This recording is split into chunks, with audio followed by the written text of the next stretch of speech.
خادم جو اپنا ضمیر بیچ چکا تھا پکار کر کہا کہ ٹیپو ہتھیار ڈال دو، انگریز تم کو تمہاری شان کے مطابق تم کو عزت دیں گے۔ تو ٹیپو نے کہا کہ نہیں نہیں، مجھے ایسی عزت نہیں چاہیے جس میں انگریزوں سے مجھ کو غلامی کرنا پڑے گا۔ تاریخ بتاتی ہے کہ آج جتنے بھارت میں رجواڑے ہیں، جتنے بڑے بڑے خاندان جنہوں نے بھارت کے کونے کونے میں حکومت کی تھی،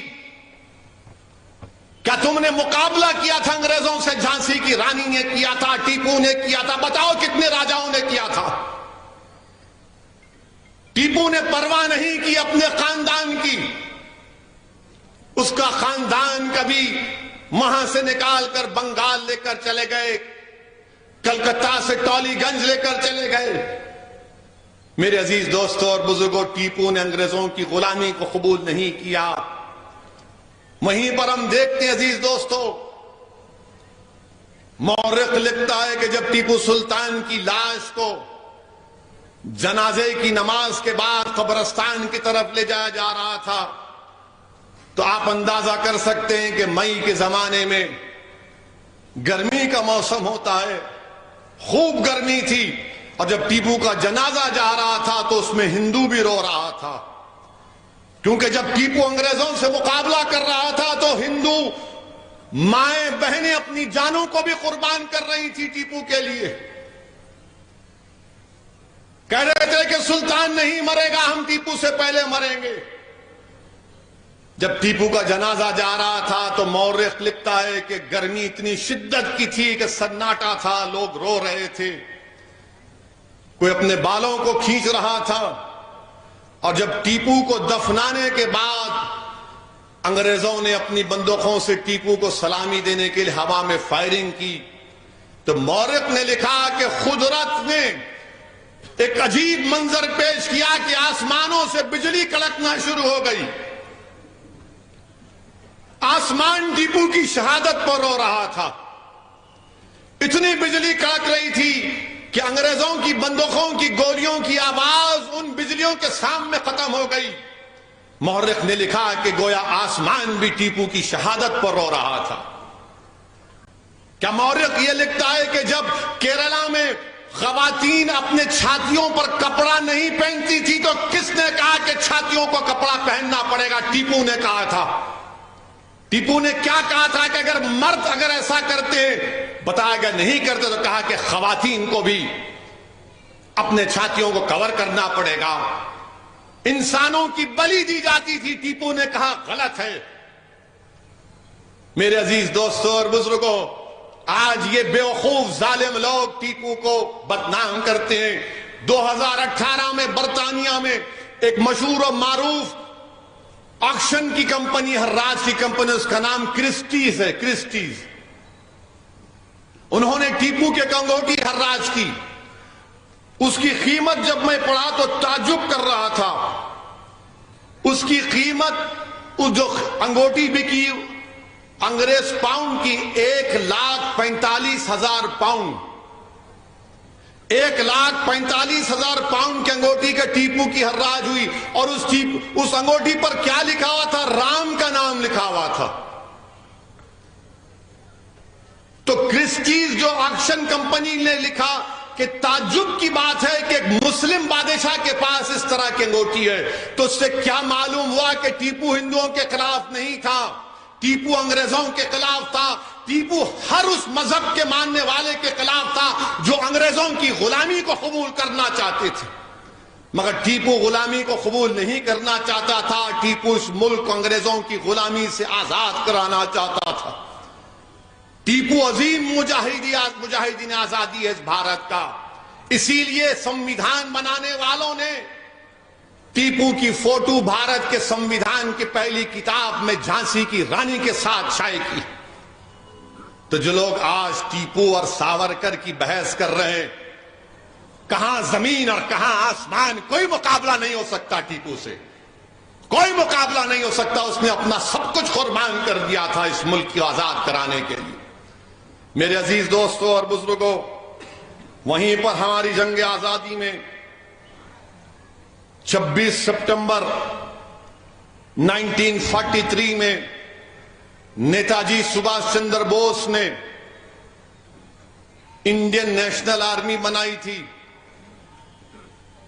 مسلمان نیتاجی سبھاش چندر بوس کے ساتھ بھی تھے. نیتاجی سبھاش چندر بوس جہاں پر بہادر شاہ ظفر کی خبر آج بھی ہے برما میں، وہاں پر برما کے ایک لیڈر تھے باما، ان کو نیتاجی سبھاش چندر بوس نے 2.5 لاکھ کا نذرانہ دیا، اور نیتاجی سبھاش چندر بوس نے بہادر شاہ ظفر کی خبر کے سامنے کھڑے ہو کر تقریر کی. نیتاجی سبھاش چندر بوس نہایتی قابل اور نہایتی نفیس ترین انسان تھے، اور نیتاجی سبھاش چندر بوس نے جب انڈین نیشنل آرمی دوبارہ بھارت میں جا کر بھارت کو آزاد کرانے کی لڑائی میں جا رہی تھی تو نیتاجی سبھاش چندر بوس نے بہادر شاہ ظفر کی خبر پر کھڑے ہو کر یہ شعر پڑھا تھا ظفر کا کہ غازیوں میں بو رہے گی جب تلک ایمان کی، غازیوں میں جب تلک بو رہے گی ایمان کی، تخت لندن تک چلے گی تیغ ہندوستان کی. یہ نیتاجی سبھاش چندر بوس نے بہادر شاہ ظفر کا شعر پڑھا، اور جب یہ فوج گئی تو اب موجودہ امپال کے علاقے کو اس نے قبضہ کر لیا تھا. ابھی بھارت کا جو امپال کا نارتھ ایسٹ کا علاقہ ہے، تو مورخ کو یہ ظالموں کو بتانا چاہ رہے ہیں، یہ جو گوڈسے کے جانشین ہیں ان کو بتانا چاہ رہے ہیں کہ بتاؤ جب نیتاجی سبھاش چندر بوس کلکتہ سے نکل کر پیشاور گئے تو اس شخص نے جس میں پیشاور میں نیتاجی سبھاش چندر بوس کو استقبال کیا اس کا نام کیا تھا؟ اس کا نام تھا میاں اکبر شاہ. نیتاجی سبھاش چندر بوس جب جرمنی سے یورپ سے ایشیا سب مرین میں گئے، کون تھا وہ جس نے نیتاجی سبھاش چندر بوس کے ساتھ تھا؟ اس کا نام عابد حسن تھا، حیدرآباد کی عابد حسن صفرانی، وہ ساتھ تھے. اس کے بعد جو نیتاجی نے پہلا ڈویژن بنایا فوج کا، جو نارتھ ایسٹ موجودہ بھارت کا نارتھ ایسٹ میں گئے، اس کا فوج کا ڈویژن کا انچارج کون تھا؟ محمد زماں اس کا نام تھا. اور کس نے ترنگا لہرایا تھا امفال میں؟ اس شخص کا نام شوکت ملک تھا. نیتاجی سبھاش چندر بوس جو آخری مرتبہ پلین میں بیٹھ کر گئے، اس کے بعد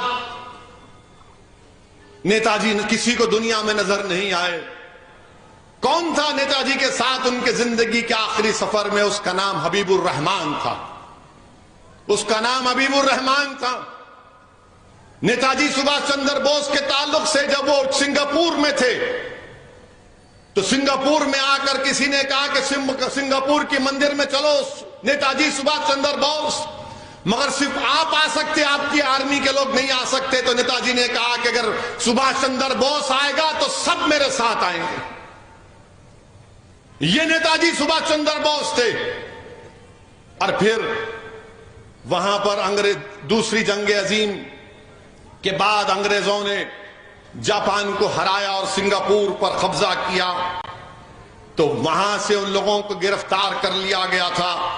لال قلعے میں ایک بہت مشہور مقدمہ چلا. 5 نومبر 1945 کو لال قلعے میں مقدمہ چلا، اور نیتاجی کی فوج میں جو لوگ تھے سپاہی ان کو لایا گیا. اور پھر مہاتما گاندھی ان نیتاجی کے سپاہیوں سے ملنے گئے تھے انڈین نیشنل آرمی کے. تو مہاتما گاندھی نے ان سپاہیوں سے پوچھا سبھاش چندر بوس کے کہ تم کیسے ہو؟ تو انہیں کہا ہم اچھے ہیں. کسی چیز کی شکایت ہے؟ تو سپاہیوں نے کہا کہ گاندھی جی ہم کو جیل میں رکھا گیا ہے لال قلعے میں، مگر ہم کو چائے دی جاتی ہے، ایک ہندو کی چائے اور مسلمان کی چائے ہے، یہ کیسے؟ تو مہاتما گاندھی نے پوچھا پھر تم نے کیا کیا؟ تو انہوں نے کہا گاندھی ہم نے ہندو اور مسلمان کی چائے اور ہندو مسلمان کا کھانا ملا کر کھانا کھاتے ہیں. ہم نہ ہندو کی چائے پیتے ہیں، نہ ہندو کی چائے پیتا ہے، نہ مسلمان کی چائے پیتا ہے. میرے عزیز دوستوں اور بزرگوں، اسی لال قلعے کے مقدمے میں ایک آواز آ رہی تھی، نعرے لگ رہے تھے پورے بھارت میں. کیا نعرے لگ رہے تھے پورے بھارت اور دلی کی گلی کوچوں میں؟ کہ لال قلعے سے آئی آواز، سنگل، دلہن اور شاہ نواز. کون تھے سنگل؟ سنگل نیتا جی پریم سہگل ان کا نام تھا. گربخش، دلہن اور شاہ نواز، جنرل شاہ نواز تھے. ان تینوں کو سزا دی گئی تھی. طوفان مچ گیا دلی میں، انگریزوں کو پیچھے ہٹنا پڑا، اور جنرل شاہ نواز بعد میں میرٹھ سے 4 مرتبہ کے MP بنے. منسٹر آف اسٹیٹ ریلویز بھی جنرل شاہ نواز تھے. میرے عزیز دوستوں اور بزرگوں، یہ ہمارے بزرگوں کی قربانیوں کا ذکر کرنا ضروری ہے، کیونکہ آج ہر کوئی آ کر کہہ رہا ہے کہ پاکستان بنا رہے. پاکستان ہم نہیں بنائے، پاکستان جس نے بنایا اس سے جا کر پوچھو. ہم ذمہ دار نہیں ہیں پاکستان بنانے کے. ہاں ہم ذمہ دار ہیں بھارت کو آزاد کرانے کے لیے. ہمارے بزرگوں نے اپنا خون پسینہ اس میں بہا دیا، اپنی جانوں کی عظیم قربانیوں کو ہمارے بزرگوں نے پیش کر دیا. کیا نوجوانوں تم کو معلوم جلین والا باغ کیا ہے؟ نوجوانوں تاریخ پڑھو. تم اپنی زندگی کا مقصد صرف سیل فون مت بناؤ. تمہاری زندگی کا مقصد صرف انسٹاگرام یا سنیپ چیٹ نہیں ہے. تمہاری زندگی کا مقصد یہ کہ کتنے لائکس تمہاری فوٹو پر آئے. تمہاری زندگی کا مقصد یہ بھی ہونا چاہیے کہ تم تاریخ پڑھو، اپنی بزرگوں کی قربانیوں کو یاد کرو. جلین والا باغ کب ہوا؟ 13 اپریل 1919 کو جلین والا باغ ہوا. اس وقت کے مجاہدین آزادی کو گرفتار کر لیا گیا تھا رولٹ ایکٹ کے خلاف. سیف الدین، ڈاکٹر سیف الدین کچلو. تو ہندو، مسلمان اور سکھ نکل گئے، احتجاج کرنے کے لیے نکل گئے. تو اس وقت انگریز جنرل ڈائر آیا اور دیکھا کہ مجمع سناٹا ہے. ایک شخص تقریر کر رہا ہے. جنرل ڈائر کو بڑی تکلیف ہوئی، اس کے غرور کو، اس کے انا کو ٹھیس پہنچی. اس نے فوج سے کہا گولی چلاؤ، فائر کرو. 1000 لوگ مر گئے اس میں. 1000 لوگ مر گئے، بچے، بوڑھے، ضعیف، سب مر گئے اس میں 1000 لوگ. اور اس جلین والا باغ میں مرنے والوں کا نام آپ کے سامنے رکھتا ہوں. عبد الخالق صاحب، کارپیٹ فیکٹری کے ملازم، 70 سال کے ہیں. عبداللہ ولد لال محمد 20 سال کے. احمد دین کریم بخش کے بیٹے 20 سال کے. احمد خان 11 سال کا بچہ، کم سن بچہ. برکات احمد 20 سال کے. الہی بخش، فتح محمد، شمس الدین، شیخ جان، عمر بخش، فیروز الدین. یعنی ہندو مسلمان سب کا، سکھ کا خون اس میں شامل تھا، کیونکہ بھارت کو آزاد کرنا تھا. میں اس لیے ذکر کر رہا ہوں میرے عزیز دوستوں اور بزرگوں، تاکہ جلین والا باغ میں مسلمان بھی شہید ہوئے یاد رکھنا ضروری ہے، ہندو بھائیوں کے ساتھ اور سکھ بھائیوں کے ساتھ. اور مورخ، انگریز مورخ لکھتا ہے The Other Side of Mutiny میں ایک چشمدید عورت کا واقعہ لکھتا ہے کہ وہ عورت اپنے شوہر کو تلاش کرنے نکلی تو لاشوں کے ڈھیر سے اس کی شوہر کی لاش نکلی. وہ غم میں نڈھال ہو کر اپنی شوہر کے لاش کے پاس بیٹھ گئی تو اس نے دیکھا کہ ایک بچہ، 10 معصوم بچہ، کم سن بچہ رو رہا ہے، زخمی ہے. تاریخ میں آیا کہ 1000 لوگوں کو جنرل ڈائر نے گولی مار کر ہلاک کیا. اتنے ہی 1200 کے قریب لوگ زخمی تھے. ایک کم سن بچہ تھا تو یہ خاتون اس بچے کو دلاسا دے رہی تھی اور بچہ کہہ رہا تھا کہ مجھے میری اماں یاد آ رہی ہے، تم مت جاؤ یہاں سے، تم میرا ہاتھ چھوڑ کر مت جاؤ.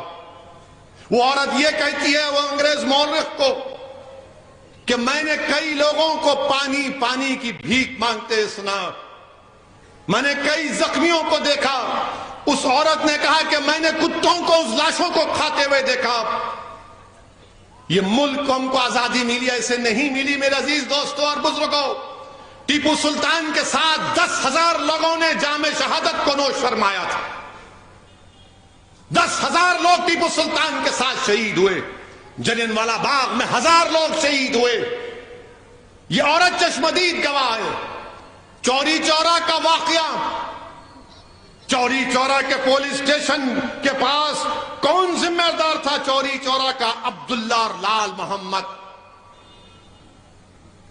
عبداللہ اور لال محمد چوری چورا کے واقعے کے مجاہدین تھے. اور انگریزوں نے کیا کیا؟ چوری چورا میں بھون دیا لوگوں کو. عبداللہ اور لال محمد کو پھانسی کے تختے پر لٹکا دیا. چوری چورا کا واقعہ پڑھو. یہ لوگ وہ لوگ تھے جو اپنے کاروبار کے اعتبار سے چوڑیاں بیچتے تھے. آج ہم نے کیا کر دیا؟ مدھیہ پردیش اندور میں وہی چوری چورا کے چوڑی بیچنے والوں کا ایک شخص جب چوڑی بیچنے گیا تو وہاں پر مدھیہ پردیش میں اس کو جیل میں ڈال دیا گیا انہیں سے لگا کر کہ اس نے کسی سے چھیڑخانی کی. 75 سال کی آزادی کا جشن منا رہے ہیں، چوری چورا کے ان جانشینوں کو جیل میں ڈال دیا جاتا ہے. میرے عزیز دوستوں اور بزرگوں، نوجوانوں، کیا تم جانتے ہو کہ شولاپور میں گاندھی کو گرفتار جب معلوم ہوا تو شولاپور شہر میں عبد الرشید اور قربان حسین نوجوان تھے. گاندھی کی گرفتاری کی خبر ملی تو شولاپور کے ماحول کو انہوں نے گرم کر دیا اور کہا کہ گاندھی کو گرفتار کیا گیا، اور پورے شولاپور میں احتجاج کیا. اور انگریزوں نے عبد الرشید اور قربان حسین پر بغاوت کا الزام لگا کر یہ شولاپور کے ان عظیم مجاہدین کو تختے پر لٹکا دیا. مسلمانوں، کیا تم جانتے ہو کہ شیخ مظہر نانوتوی کون تھے؟ علماء جانتے ہیں شیخ مظہر نانوتوی کون تھے. اور شیخ مظہر نانوتوی رحمت اللہ علیہ کی ایک عادت تھی کہ اپنی زبان سے ہمیشہ اپنے ہونٹ کو چوستے رہتے تھے. اپنی زبان سے اپنے ہونٹ کو چوستے رہتے تھے. لوگ بولتے یہ کیا کرتے ہیں حضرت؟ اپنی زبان سے ہونٹ کو چوستے رہتے ہیں، کیا وجہ ہو؟ یہ عادت کیوں پڑی؟ ایک شخص تھا پیچھے پڑ گیا اور پوچھا کہ شیخ بتاؤ، شیخ مظہر نانوتوی صاحب، آپ کی یہ عادت کیوں ہے کہ آپ اپنی زبان سے ہونٹ کو کیوں چوستے ہیں؟ تو شیخ مظہر نانوتوی رحمت اللہ علیہ نے بتایا کہ شاملی کی جب انگریزوں سے جنگ ہوئی تھی، حاجی امداد اللہ مہاجر مکی رحمت اللہ علیہ کے ساتھ میں تھا. حاجی امداد اللہ مہاجر مکی بانی جامع نظامیہ انور اللہ شاہ فاروقی کے پورے مرشد ہیں. ہم حاجی امداد اللہ مہاجر مکی کے ساتھ تھے. انہوں نے کہا کہ مولانا رشید احمد گنگوہی رحمت اللہ علیہ ساتھ تھے. ان کے بھائی مولانا محمد منیر نانوتوی تھے، قاسم نانوتوی تھے. شیخ مظہر نانوتوی کہتے ہیں کہ میرے پیر میں گولی لگی اور میں اچانک کیا دیکھتا ہوں کہ آسمان سے حوریں اتر رہی ہیں. آسمان سے حوریں اتر رہی ہیں اور جس کی روح قبض ہونے والی روحیں ان سے کہہ رہی یہ لو، یہ اپنا، یا ان کے ہاتھوں میں ایک جام تھا، اس کو پیو، اس کو پیو.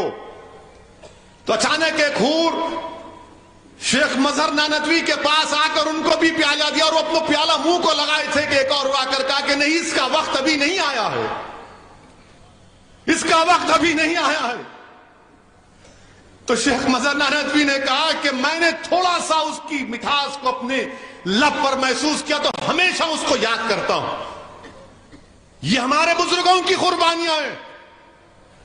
اور آج جب مسلمانوں کو جیل میں ڈال کر، جھوٹے کیسوں میں ڈال کر، مدرسوں کے بچوں کو جیل میں ڈال کر کہا جاتا ہے کہ یہ حوروں کی خواہش میں ملک سے غداری کر رہے ہیں، ارے ظالموں، شیخ مظہر نانوتوی کی قربانی کو پڑھو. جب ان کے سامنے عظیم علماء کرام ان کی روحیں قبض کی جا رہی تھی تو شیخ مظہر نانوتوی رحمت اللہ علیہ کہہ رہے کہ اللہ نے آسمان سے حوروں کو بھیجا اور ان شہیدوں سے کہا کہ پلاؤ ان کو یہ جام. جن مدرسوں کے علماؤں نے اس ملک کو آزاد کرانے کے لیے اپنا سب کچھ قربان کر دیا، آج تم انہی مدرسوں کو بدنام کرتے ہو. انہی مدرسوں کو بدنام کرتے ہو. تم نے کیا کیا بدنام کرنے والوں؟ تم کو ملک کے بارے میں معلوم ہی نہیں. ارے بھارت سے وفاداری کا سرٹیفکیٹ ہم سے پوچھنے والوں یا تم بانٹنے والے ہو؟ بتاؤ صبح 4 بجے اگر کوئی اٹھتا ہے تو سجدہ کرتا ہے اسی بھارت کی سرزمین پر تہجد کی نماز میں. فجر کی نماز ہوتی ہے پر بھارت کی سرزمین کو سجدہ کرتا ہے. ظہر کی نماز میں، عصر کی نماز میں، مغرب کی نماز میں، عشاء کی نماز میں، نفل سنت موقدہ میں. ارے مجھ سے زیادہ اس زمین پر سجدے کرنے والا کوئی ہے ہی نہیں، کیونکہ مجھے زمین سے محبت ہے. اور پھر بولتے کہ یہ بھارت تمہارا نہیں ہے، تم دوسرے درجے کے شہری بنا دیے جاؤ گے. ظالموں یاد رکھو، ہم مسلمانوں کا عقیدہ یہ ہے کہ جب اللہ سبحانہ و تعالیٰ نے حضرت آدم علیہ السلام کو دنیا میں بھیجا تو حضرت آدم علیہ السلام جو سب کے ڈیڈی ہیں، بابا ہیں، وہ بھارت کو آئے تھے. علماء موجود ہیں، پوچھ لیجئے. حضرت آدم علیہ السلام بھارت سے کئی مرتبہ حج کرنے گئے، وہ بھارت کو نہیں چھوڑے، حج کر کے واپس آئے. اور ہمارا عقیدہ یہ ہے کہ سب حضرت آدم علیہ السلام کی نسل سے ہیں، وہ سب کے باپ ہیں. میرے عزیز دوستوں اور بزرگوں، چھوڑو یہ باتیں جو مسلمانوں سے نفرت کرتے ہیں. اگر جہالت کی بنا پر کرتے ہیں تو میں ان سے اپیل کر رہا ہوں کہ تاریخ کا مطالعہ کرو. مجھے تکلیف اس بات کی ہے کہ ہم آزادی کے 75 سال منانے جا رہے ہیں، اور جس دن بھارت کے پردھان منتری لال قلعے سے تقریر کرتے ہوئے بھاشن دے کر کہا کہ بھارت میں مہیلاؤں کو، خواتین کو عزت ملنی چاہیے، ہم کو عزم لینا، حوصلہ لینا چاہیے کہ خواتین کو عزت کی نگاہوں سے دیکھنا چاہیے.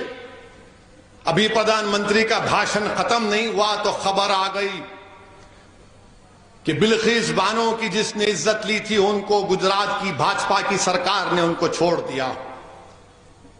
پردھان منتری نے اپنی تقریر میں بیگم حضرت محل کا ذکر کیا. کون تھی بیگم حضرت محل؟ بیگم حضرت محل اپنے کم سن بچے کے ساتھ ہاتھی پر بیٹھ کر انگریزوں سے مقابلہ کیا تھا. ہاتھی پر بیٹھ کر شہید احمد اللہ ان کے ساتھ تھے. بیگم حضرت محل نے لکھنؤ کی ریزیڈنسی پر حملہ کر دیا، بلکہ انہوں نے ایک جنگ بھی جیتی تھی. بیگم حضرت محل نے ایک جنگ بھی جیتا. میرے عزیز دوستوں اور بزرگوں، انگریز پوری فوج کو جمع کیے. بیگم حضرت محل کو لڑتے لڑتے نیپال میں پناہ لینا پڑا. آج بھی ان کی خبر نیپال کی جامع مسجد میں بیگم حضرت محل کی خبر ہے. بی اما کون تھی؟ پردھان منتری آپ جانتے ہیں بی اما کون تھی؟ بھاجپا والوں،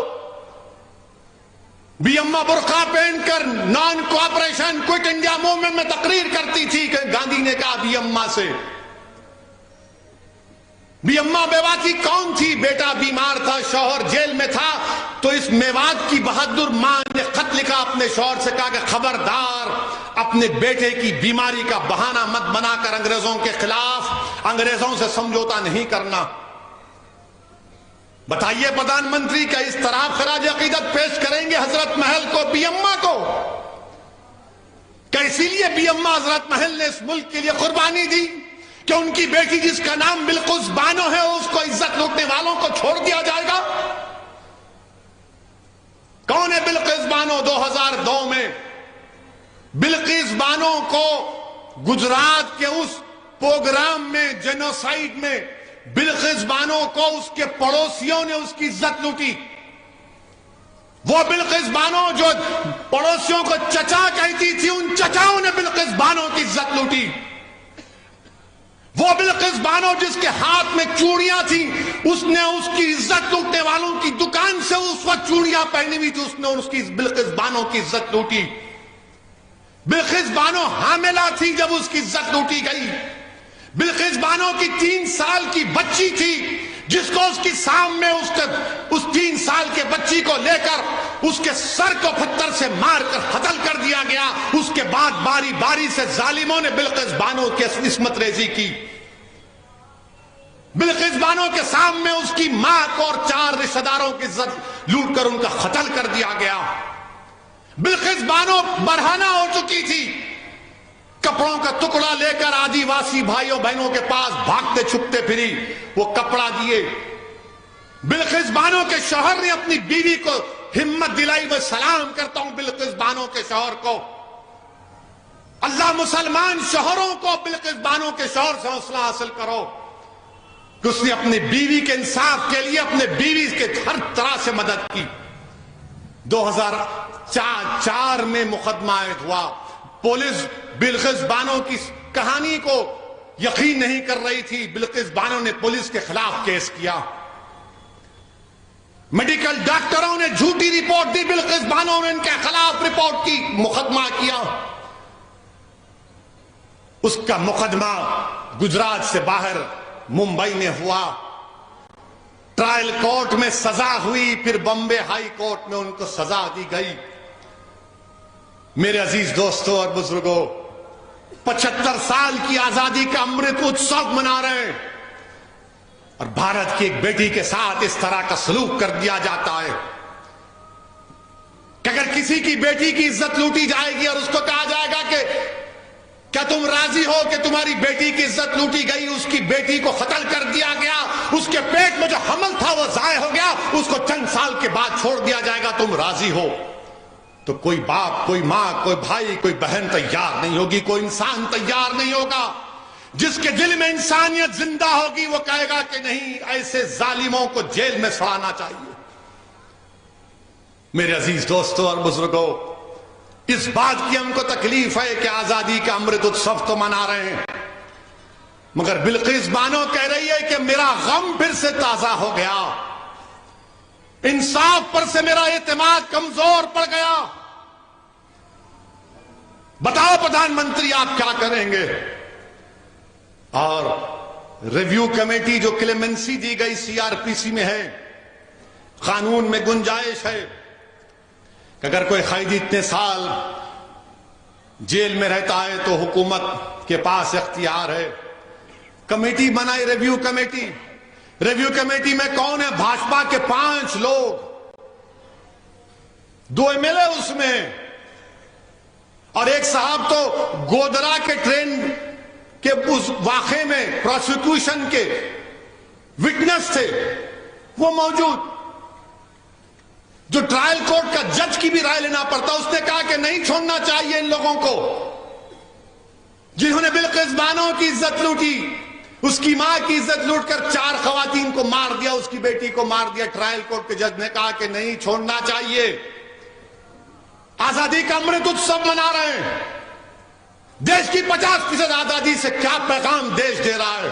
تھوڑی دیر کے لیے بھول جاؤ کہ وہ مسلمان تھی, تھوڑی دیر کے لیے سمجھو کہ وہ ہندو تھی, وہ عیسائی تھی, سکھ تھی, وہ انسان تھی. ہم ہندو مسلمان کے چکر میں ایک بچی سے جو اس کی عزت کے تار کو توڑ دیا گیا. آج بھارت میں کوئی آواز نہیں اٹھاتا. کہاں گیا وہ جذبہ, وہ روڈ پر آنا, وہ احتجاج کرنا؟ کچھ نہیں. کیوں کہ اس کا نام بلقیس ہے بول کر. یاد رکھو, آج بلقیس سے ہوا, کل کسی اور سے خدا نہ خواستہ نہ ہو جائے. اور وہ کیا کہتی ہے MLAs, وہ جو ریویو کمیٹی کے MLAs ایک ٹی وی چینل کو انٹرویو میں کہتی ہیں, کیا کہتی ہے؟ جن لوگوں نے بلقیس بانو کی عزت لوٹی وہ برہمن ہیں اور سنسکاری ہیں. کسی کی بیٹی کی عزت لوٹنے والا سنسکاری ہو سکتا ہے ظالم؟ اگر تیری بیٹی کی کوئی عزت لوٹے تو سنسکاری کہے گا تو اس کو؟ اس طرح کی بات آن ریکارڈ کہی گئی. ہم بھارت کے پردھان منتری سے پوچھنا چاہ رہے ہیں, ٹرپل طلاق کا قانون آپ نے بنایا تھا, آپ نے پارلیمنٹ کے باہر کہا تھا کہ میں مسلم بہنوں کا بھائی ہوں. پردھان منتری بلقیس بانو بھی آپ کی بہن کی بیٹی ہے. پردھان منتری بلقیس بانو بھی آپ کی بھائی کی بیٹی ہے. آپ نریندر مودی ہیں مگر آپ دیش کے پردھان منتری ہیں, آپ ملک کے وزیر اعظم ہیں. ہم آپ سے اپیل کرتے ہیں انصاف کی خاطر آپ اپنے اختیارات کو استعمال کریے اور ان 11 لوگوں کو دوبارہ جیل بھیجائیے. وہ بلقیس لاچار اور یتیمی کی حالت میں آج کہہ رہی ہے کہ میں دنیا سے بات نہیں کروں گی, میں دنیا سے بات نہیں کروں گی, انصاف پہ سے میرا بھروسہ اٹھ چکا ہے. ہم وزیر اعظم سے اپیل کرتے ہیں, ملک کے وزیر اعظم سے ہر شخص یہ اپیل کرتا ہے کہ بھارت کے پردھان منتری, تاریخ میں آپ کو کس طرح یاد کیا جائے گا وہ آپ فیصلہ کر لو. آپ 2 الیکشن جیت چکے ہیں مگر یہ انصاف کا معاملہ ہے, یہ انصاف کا معاملہ ہے. وزیر اعظم, آپ ملک کے 133 کروڑ عوام کے وزیر اعظم ہیں. آپ صرف ووٹ ڈالنے والوں کے وزیر اعظم نہیں ہیں, دیش کے پردھان منتری. آپ اپنے اختیارات کو استعمال کرو. بلقیس بانو اپنے گھر سے نکلنے سے ڈر رہی ہے.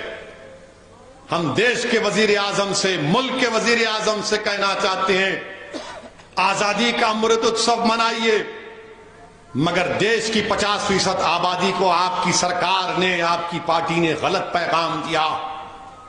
یہ خواتین سے ناانصافی ہے. جو انصاف کو پسند کرتے ہیں وہ مایوس ہو چکے ہیں. جو باپ اپنی بیٹی کے واسطے پریشان ہیں وہ دیکھ کر بول رہا ہے کہ میری بیٹی کا کیا ہوگا. اس ملک میں کوئی دن نہیں جاتا جب ہماری خواتین پر ظلم نہیں کیا جاتا. کیا ظلم کرتے ہیں. انسان نہیں ہے جو عورتوں پہ ظلم کرتے, تم حیوان ہو, یاد رکھو.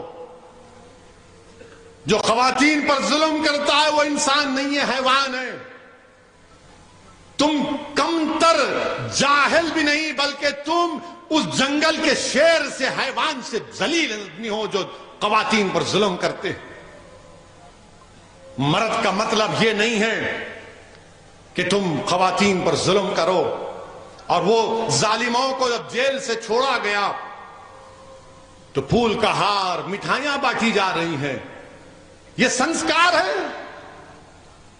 سوچ لو تھوڑی دیر کے لیے, اتنا بڑا مجمع ہے, میری آواز جو ویڈیو پر لوگ سن رہے ہیں, تم عالم تصور میں جا کر سوچو کہ بلقیس تمہاری بیٹی ہے اور اس کو عزت لوٹنے والوں کو اس طرح کا سلوک کیا جا رہا ہے. اگر تمہارے خون سے, آنکھ سے خون کے آنسو نہیں نکلیں گے تو تمہارے دل میں دھڑکتا ہوا دل نہیں رہے گا. مٹھائی کھلائی جا رہی ہے, پیر پڑے جا رہے ہیں. اچھا, اس میں ایک وائٹ شرٹ پہنا ہوا ایک آدمی بھی تھا, جا کر دوبارہ دیکھو ویڈیو. وائٹ شرٹ پہنا ہوا آدمی کون تھا معلوم آپ کو؟ وہ خواجہ اجمیری شیخ معین الدین چشتی کے آستانے پہ جو بم بلاسٹ ہوا تھا, اس میں 2 RSS کے لوگ ممبرز کو سزا ہوئی تھی, اس میں سے ایک شخص تھا. وہ کھڑا ہوا ہے وہاں پر. میرے عزیز دوستوں اور بزرگوں, اسی لیے میں نے اپنی تقریر میں کہا تھا کہ بھارت میں اگر سب سے غیر محفوظ کوئی سمجھتا ہے اپنے آپ کو تو مسلمان.